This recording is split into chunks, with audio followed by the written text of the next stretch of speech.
Good afternoon, everybody. My name is Chris Justice. I'm an associate with Samfiru Tumarkin. And as always, I'm here today to answer as many of your questions, all things employment law related, as I can within the time allowed.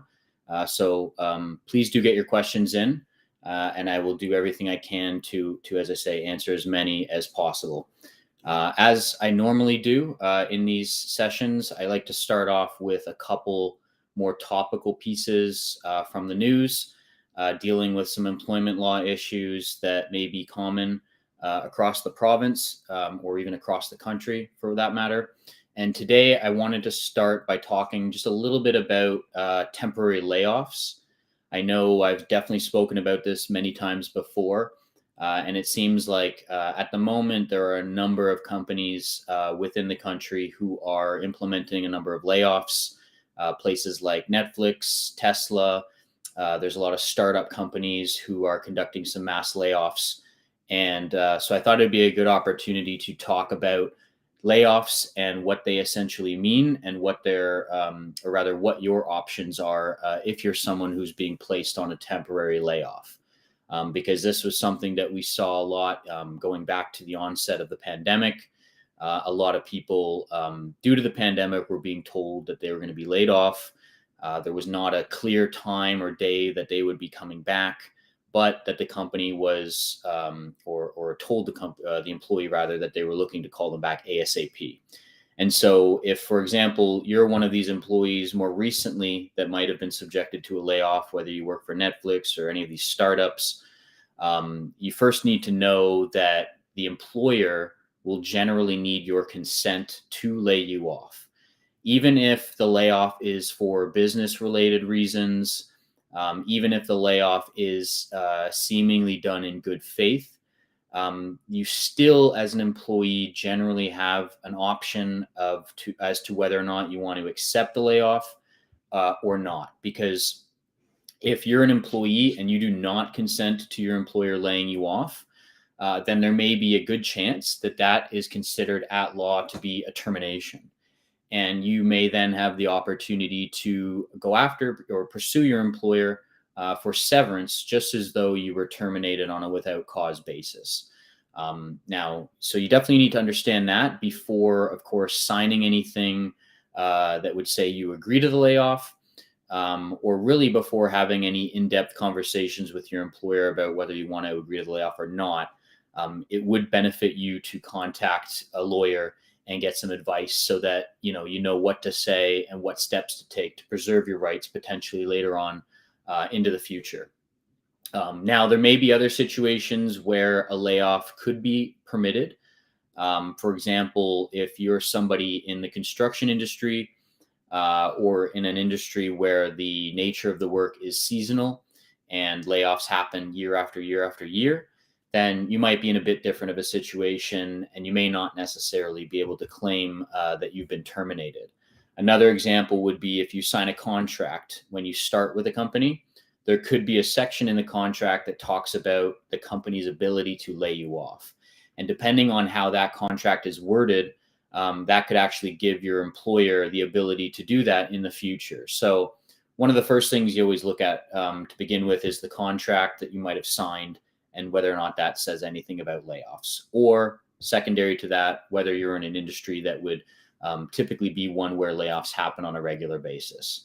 But if those two things don't apply to you, and again, you're someone who's being laid off and you have no idea when or if you may be called back, as I said before, there's a good chance that you might be owed severance in that case. So you want to contact us, as I said, ASAP before doing anything further. With that said, there was another piece of news I wanted to touch on before I get into everyone's questions. And that had to do with another company. The name of the company is Can Do Energy Inc. And so this company basically told its employees that it would be calling them back into the physical workspace. And for the longest time, a lot of their employees had been working remotely from home, which is a very, or at least a more common occurrence nowadays. And so these employees at Can Do were working from home. And then they're being told, you have 2 days essentially to now get into the workplace and start working back into the actual physical location. And unfortunately, a lot of these employees could not sort of arrange things in their own personal lives in such a short amount of time to then go back and transition from working at home to in the workplace. Like, for example, a lot of these employees had childcare commitments that basically made it such that they needed more notice before they were going to return to the physical workspace in order to make arrangements for the children. And in this particular case, the employer wasn't necessarily giving them more notice or giving them an accommodation in terms of that childcare commitment. And so a lot were left to sort of scramble into finding childcare so that they come back into the office. And I think that this story in general is important to bring up because, as I said, a lot of you are working from home right now, and a lot of you may be called back into the physical workplace in the near future or later on. And I think it's important that your employer give you sufficient notice if that's going to be something that happens.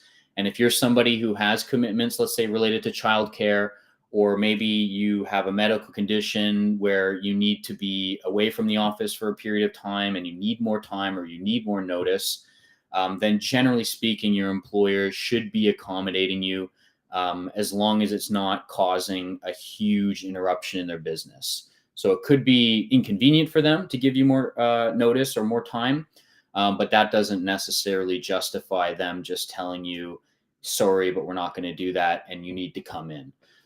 So again, this is another situation. If you're having these conversations with your employer, before you say too much or maybe agree to too much or definitely sign anything, contact us, contact a law firm, and get some advice so that, again, you can make sure that you cross your T's and dot your I's going forward, preserve your rights, and then maybe afford yourself the ability to potentially pursue severance, depending on how that situation unfolds, potentially remain working at home for a certain period of time or on an indefinite basis, or whether you're going to actually return to the office and sort of what the conditions are going to be there.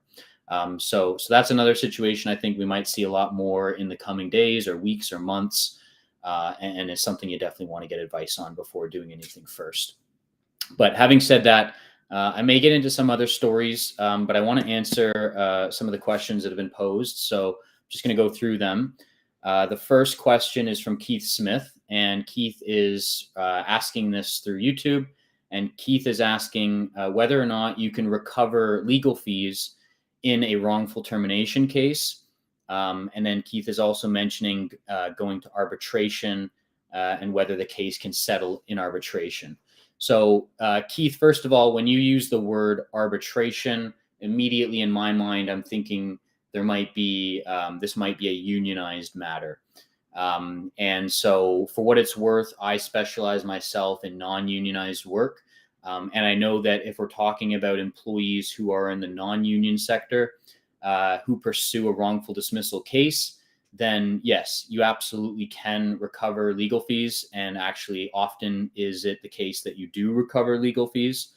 Normally, you're not going to recover your full legal fees, but it's pretty common if you engage in any sort of case like that and you settle your case, that the employer will typically contribute some portion of money towards your legal fees.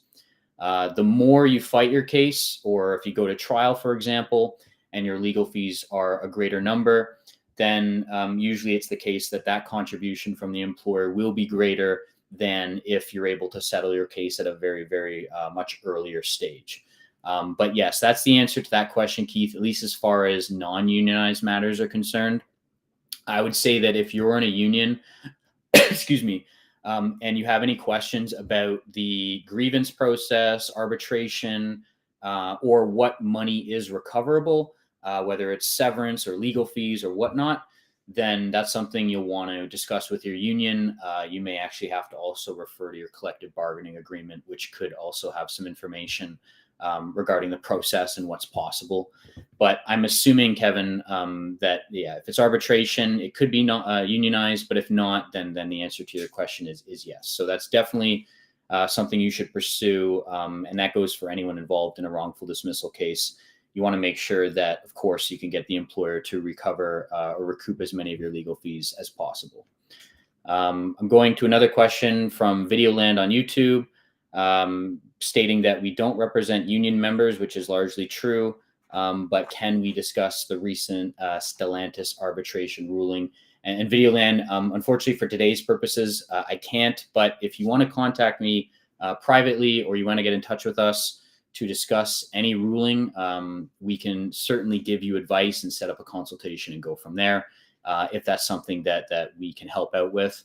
But again, I will say that because we don't normally specialize in unionized matters, the help or information we provide might be limited, but we could also potentially refer you to someone who, has more expertise in that particular area. I've got another question from Philip on YouTube. Philip is saying that he currently works at a pub. He's 15 years old. And his employer is requiring the back of the restaurant staff, so dishwashers and cooks, to wear masks. However, Philip is saying that the hosts and waitresses of this restaurant are not required to wear masks. And Philip is asking whether or not it's allowed and if he can refuse to wear the mask. So I think the first question to ask the employer, in your case, Philip, would be the basis for wearing masks in one area versus another. It doesn't seem to me on the face of it that the policy of wearing masks in your employer's situation is necessarily the most consistent thing. And we know now as well that in terms of the mask mandates that had existed before, that they are no longer in place. And then the other point I would raise is probably the fact that hosts and waitresses would arguably come into contact with more people, especially patrons and customers of the restaurant, as opposed to dishwashers or cooks. So that would, I think, normally represent a change to the terms of your employment, Philip. Another question would be whether or not you or anyone else previously had agreed to wearing masks, and if so, for how long. But if it's something that you didn't consent to, you didn't have an agreement with masks as far as you and your employer are concerned, and they're forcing you to wear the mask, you'll definitely want to get in touch with us. I don't know as well, Philip, if you have pushed back and told them that you don't want to refuse to wear, that you do refuse to wear the masks, and whether or not your employer has said if it's going to terminate your employment as a result, or suspend your employment until you wear a mask, or something along those lines.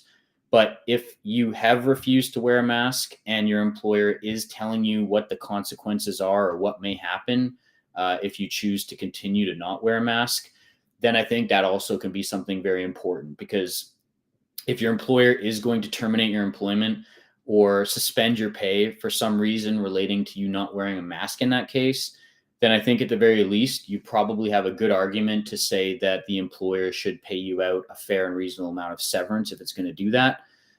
So I think you have options depending on how far you've gotten into it with your employer. So thank you, though, Philip, for your question. And as I say, if you need more information or want to follow up on this, then definitely get in touch with us. And again, we can set up a consultation and take it a little bit further and give you a more fulsome idea, I think, of what all your options and the possibilities are there.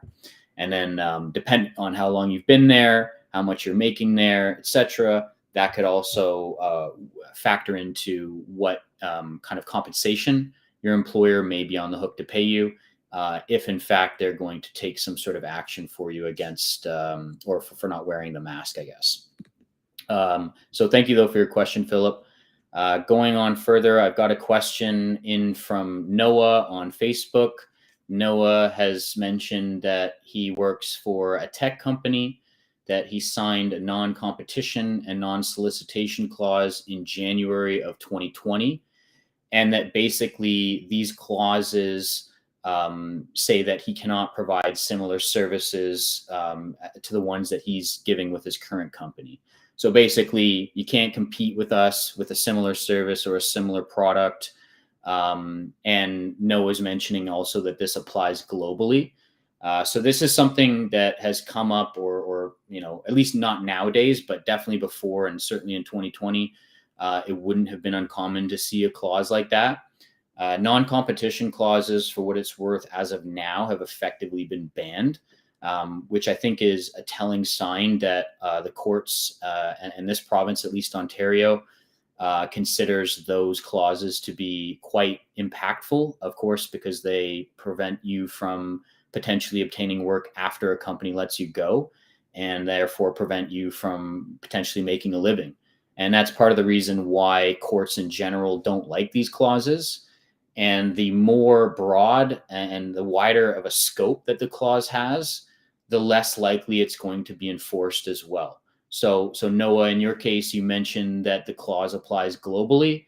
The courts are going to look at a clause that applies globally a lot different than something that applies, say, within 5 kilometer radius of where you work.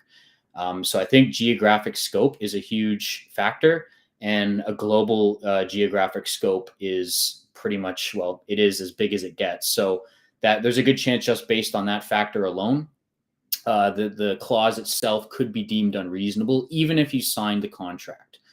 And then Noah's mentioning as well that the clause provides a list of companies that he can't work for. So that's a bit more precise, rather than just saying you can't work for anyone who competes with us. But at the same time, I still think that the company, Noah, in your case, is probably going to have a pretty hard argument or an uphill battle in establishing that that non-competition clause should be enforced.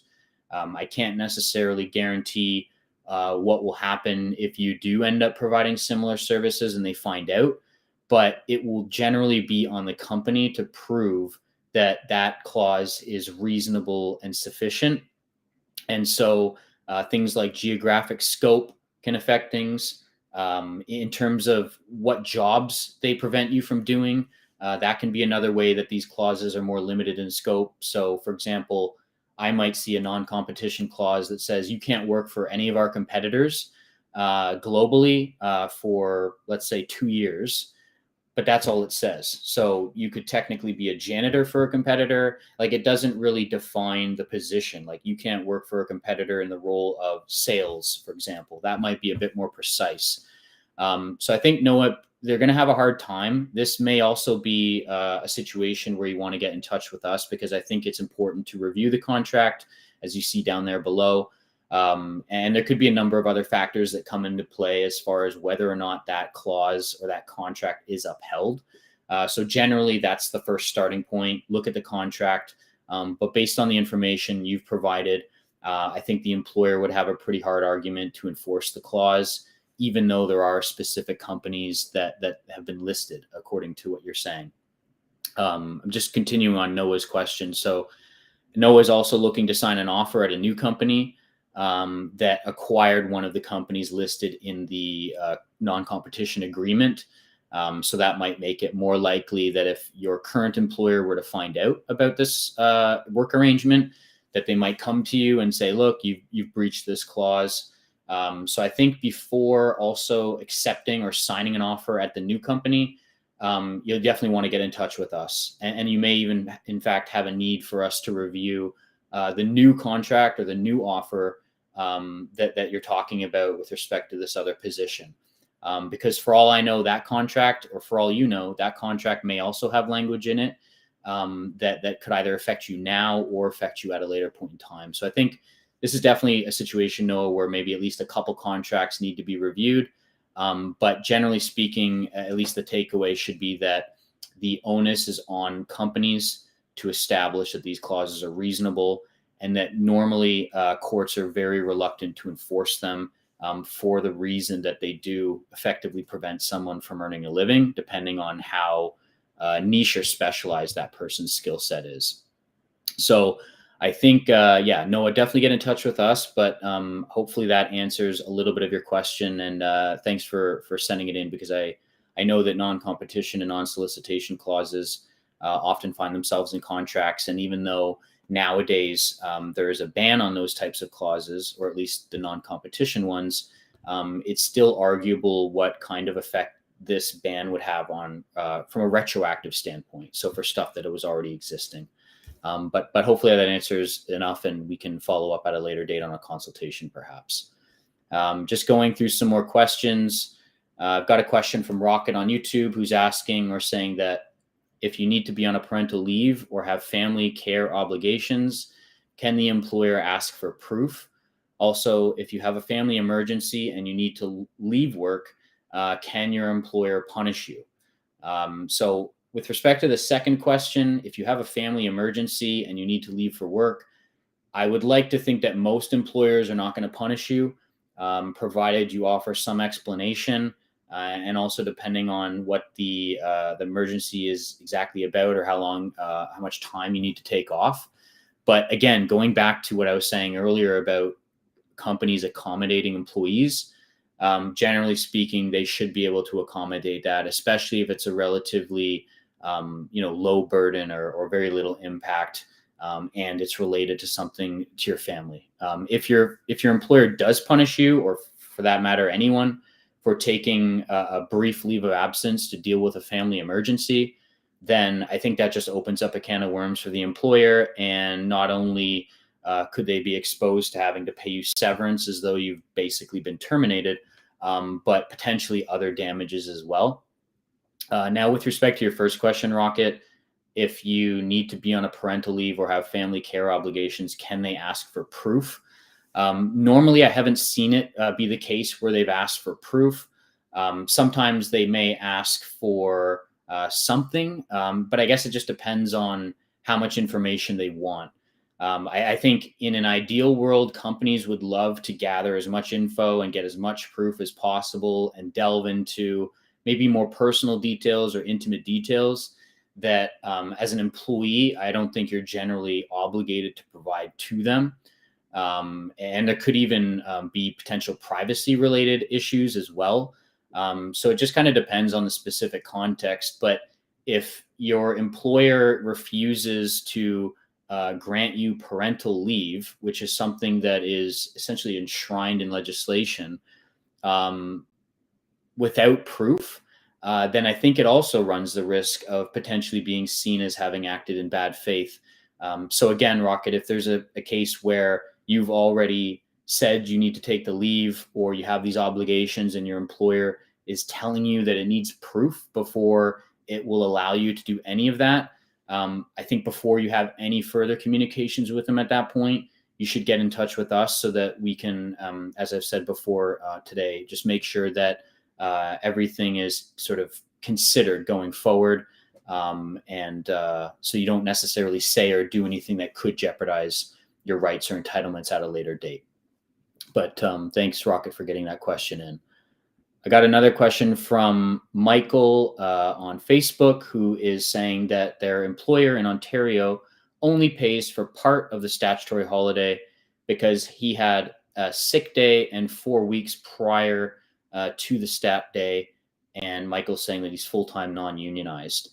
So I think when it comes to pay for statutory holidays, normally speaking, if you work a particular holiday, you'll get a little bit extra pay. If you don't work that holiday and it's in your contract that you get to pay, or it's in legislation in Ontario that you get to pay, then your employer can't generally say that they're not going to pay it because you took some sick days beforehand. So I don't think normally that's going to be something that an employer is going to be able to get away with. Now, the other question, though, would be if they don't pay you that amount, what are your options? Because I would imagine the day's pay isn't relatively a huge portion of money. However, if that holiday pay is guaranteed by Ontario legislation, by the Employment Standards Act, then you would also be within your rights to potentially have this addressed through the ministry, through the government itself. A lot of times they handle cases where employees are being denied even their basic entitlements. And this may afford you an ability to essentially get that entitlement and not necessarily have to engage in any kind of a lengthy litigation type process.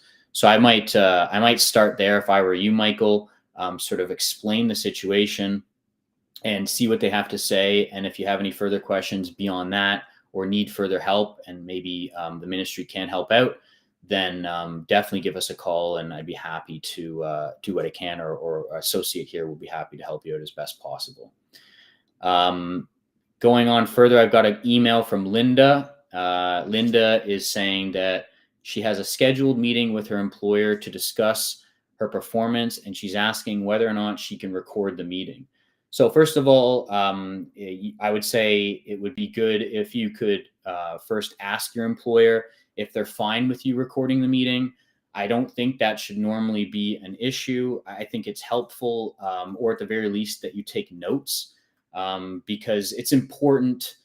These performance meetings are important. There's sometimes a lot of information that gets sort of given to you. There might be a lot of feedback, a lot of critiques, and in general, you want to have the ability to respond appropriately, and you may not be able to do so at that time. So I think it's reasonable for you to record the meeting, insofar as you want to be able to respond at a later date and provide maybe as fulsome of a response as you can. You definitely don't want to just simply accept your employer's performance concerns or critiques, especially if they aren't true, or maybe the critiques or the feedback is unrealistic.